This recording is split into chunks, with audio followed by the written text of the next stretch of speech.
नमस्कार, आप live cities देख रहे हैं। आपके साथ मैं हूं वसीम खान। देखिए, बिहार में 4 सीटों पर उपचुनाव होने हैं। ऐसे में तमाम राजनीतिक दल जातीय समीकरण को देखने लगे हैं, समझने लगे हैं और उन तमाम समीकरणों के आधार पर अब टीम तैयार किया जा रहा है। जी हां, बिल्कुल, टीम भी तैयारी में है और टीम तैयार इसलिए किया जा रहा है ताकि जातीय समीकरणों को अपने पक्ष में लाया जा सके। आखिर हम आज यह बात क्यों कह रहे हैं? देखिए, तरारी, बेलागंज, रामगढ़, ये तमाम सीटें हैं जहां उपचुनाव होने हैं और ऐसे में इमामगंज को कौन भूल सकता है। जीतन राम मांझी वहां से विधायक रहे, वर्तमान में सांसद हैं और उस सीट पर अपने परिवार की सदस्य अपने बहू को चुनावी मैदान में आगे किया है। मगर सवाल यह है कि आखिर जातीय समीकरण को साधने में राजनीतिक दल किस तरह के हथकंडे अपना रही है, यह भी देखना है। और देखिए, तेजस्वी यादव ने बड़ा मास्टर प्लान भी इसी बीच तैयार किया है। जी हाँ, बिल्कुल, देखिए, बेलागंज की अगर बात करें तो बेलागंज से सुरेंद्र यादव विधायक रहे, राजद के कद्दावर नेता है, वर्तमान में सांसद हैं जहानाबाद के, और यह सीट खाली हुई। राजद ने उनके पुत्र विश्वनाथ यादव को आगे किया है। और देखिए, बेलागंज में मुसलमान तय करेंगे जीत का सेहरा किनके सर होगा। तो वहीं तरारी विधानसभा सीट की अगर बात करें तो बेहद ही खास माना जा रहा है। देखिए, यह सीट जो है वह माले के खाते में रही है, यानी कि सुदामा प्रसाद यहां से विधायक रहे, वर्तमान में सांसद हैं। और ऐसे में देखिए, यह आरा लोकसभा अंतर्गत तरारी विधानसभा क्षेत्र आता है और माले यहाँ काफी मजबूत है, यानी सीपीआईएमएल काफी मजबूत रही है। यही कारण है कि देखिए, आरा में जीत दर्ज की सुदामा प्रसाद ने, और माना जा रहा है कि देखिए, तरारी में वैसे वोटर तय करेंगे जीत का सेहरा किनके सर होगा। तो वहीं अगर हम बात करें बिहार में जो 4 सीटों पर उपचुनाव हो रहे हैं, बेलागंज, इमामगंज, रामगढ़ और तरारी, देखिए 13 नवंबर बहुत ही खास दिन माना जा रहा है बिहार के सियासत के लिए। और कहा यह भी जा रहा है कि 2025 बिहार विधानसभा चुनाव से पहले बिहार में 4 सीटों पर जो उपचुनाव हो रहे हैं, यह बिहार की राजनीति के लिए सेमीफाइनल माना जा रहा है।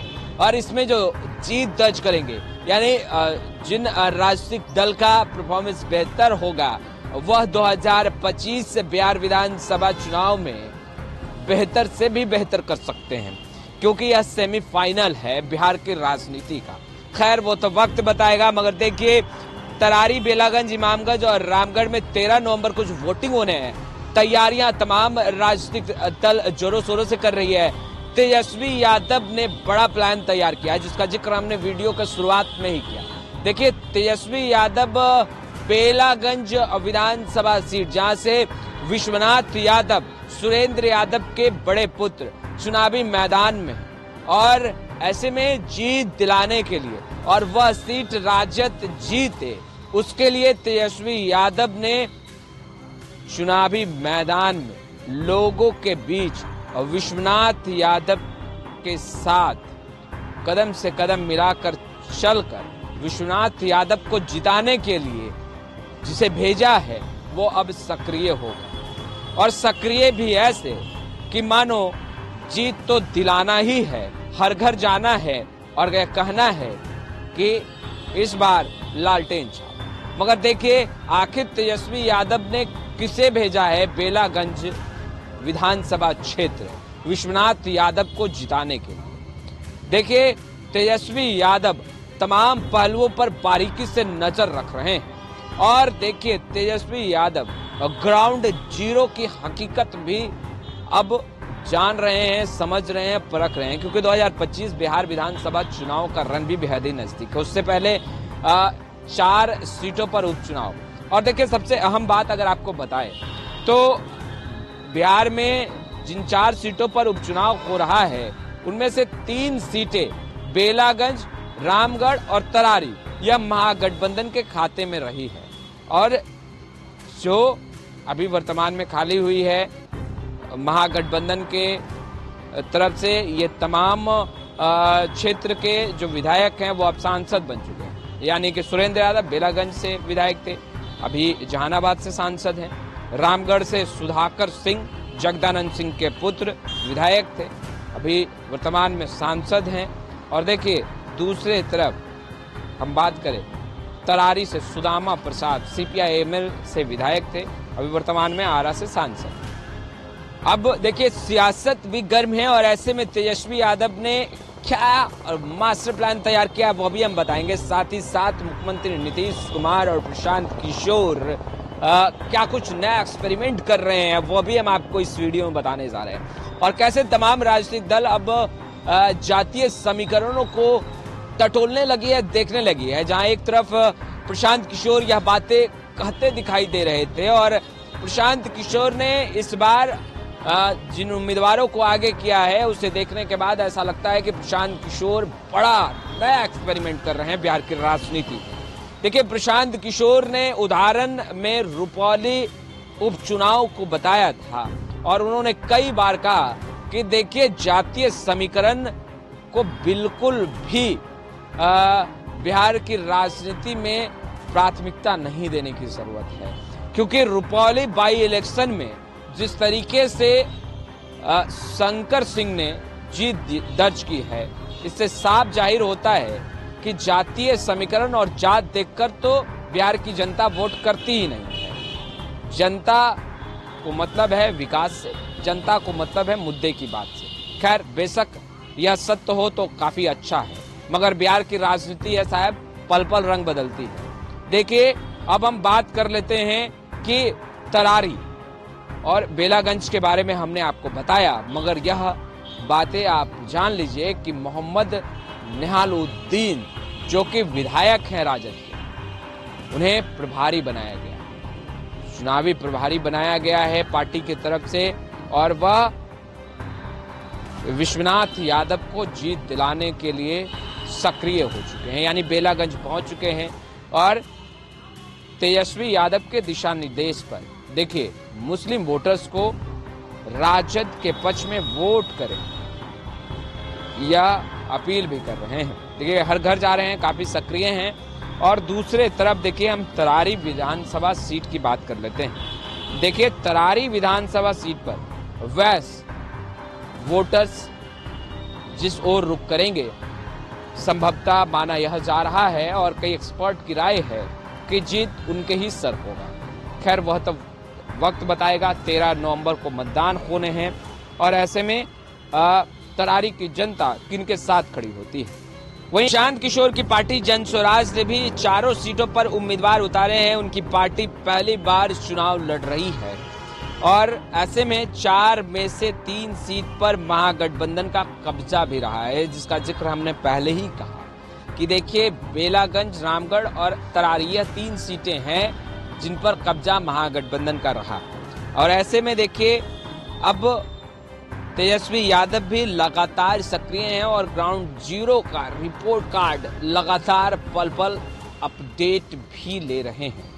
ऐसे में देखिए अब यह सीट जिसका जिक्र हम करने जा रहे हैं तरारी। देखिए तरारी जो विधानसभा सीट है यह काफी अहम माना जा रहा है। CPI-ML ने अपने उम्मीदवार को चुनावी मैदान में आगे किया है। वहीं बीजेपी ने तरारी सीट पर देखिए बाहुबली नेता सुनील पांडे के पुत्र विशाल प्रशांत को चुनावी मैदान में उतारा है। माले ने राजू यादव को टिकट दिया है।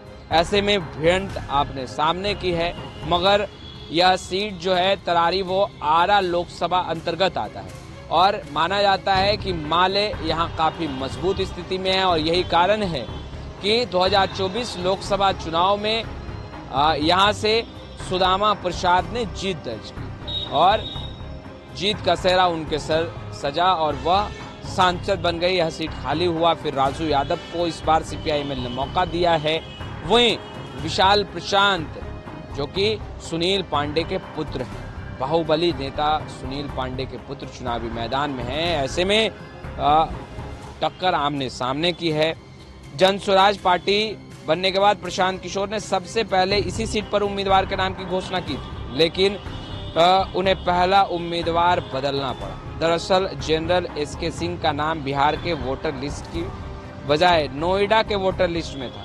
इसके बाद उनकी जगह किरण देवी को प्रत्याशी बनाया गया है। अब देखें, किरण देवी जो कि काफी सक्रिय हैं और तरारी विधानसभा क्षेत्र में लगातार जनता के बीच भी जा रही हैं, मगर देखिए किरण देवी क्या मात दे पाएंगी विशाल प्रशांत को, क्या मात दे पाएंगी राजू यादव को, यह भी देखना होगा।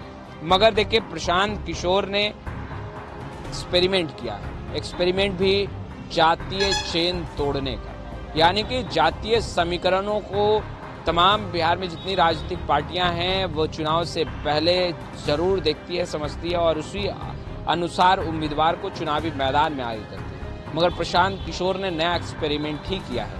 यह एक्सपेरिमेंट प्रशांत किशोर ने तब किया है जब बिहार में 4 सीटों पर उपचुनाव हो रहे हैं। ऐसे में देखिए जो स्वर्ण वोटर्स बीजेपी का कोर वोट बैंक है, बीजेपी उम्मीदवार विशाल प्रशांत खुद भूमियार भी हैं। ऐसे में माना जा रहा है कि यह वोट उनको ही जाएगा। स्वर्णों का वोट जनसुराज की राजपूत जाति से आने वाली उम्मीदवार किरण देवी काट रही हैं, तो उनके पति कोल इंडिया धनबाद से जुड़े हैं, अमीर परिवार से हैं। माले के उम्मीदवार राजू यादव और मुसलमान का वोट, यानी कि देखिए राजू यादव को यादवों का वोट मिलेगा, मुसलमानों का वोट मिल सकता है संभवतः। तो देखिए यह समीकरण बेशक देखे जा रहे हैं। अब देखिए सांसद तो सुदामा प्रसाद बने हैं और यह सीट यानी कि आरा लोकसभा अंतर्गत आता है और यहाँ स्थिति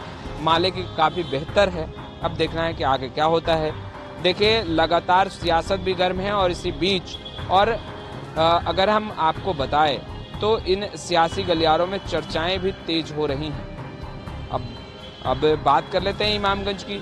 तो इमामगंज में देखिए दीपा मांझी जो कि जीतन राम मांझी की बहू हैं, उन्हें हमने चुनावी मैदान में उतारा है। और ऐसे में देखिए जो वोटर्स हैं, यहाँ कोयरी वोटर्स ज़्यादा हैं और ऐसे में देखिए जेडीयू का साथ यानी एनडीए गठबंधन से जीतन राम मांझी ने उम्मीदवार को उतारा है।